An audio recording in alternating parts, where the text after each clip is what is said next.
و پیش قراول امت اسلامی حضرت امام خامنه ای با نوشیدن شهد گوارای شهادت در ماه مبارک رمضان به ملکوت اعلی پیوست.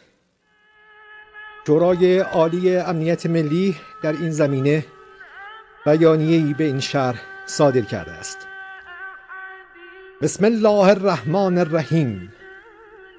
روح بلند پیشوای ملت بزرگ ایران و آزادی خواهان جهان و امت اسلامی، حضرت امام خامنه ای قدس الله نفسه الزکیه به ملکوت اعلی پیوست و به آرزوی دیرینه خیش رسید و به تأسی از جد بزرگوارش امام علی صلوات الله علیه و سلامه علیهما در ماه مبارک رمضان با سر دادن ندای آسمانی فست و به رب الکعبه به ساحت مقدس الهی واصل گردید و شهد گوارای شهادت را در این ماه مبارک نوش نمود.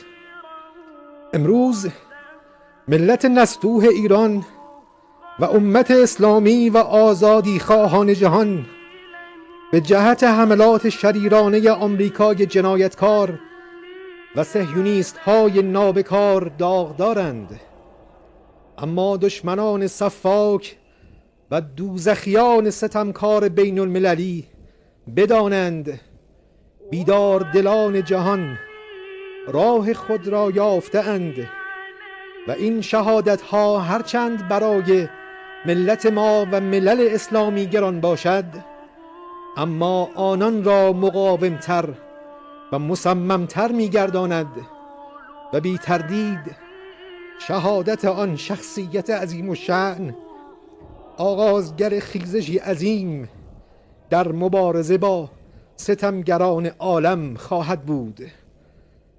و سلام علیه یوم ولد و یوم یموت و یوم یبعث حیا.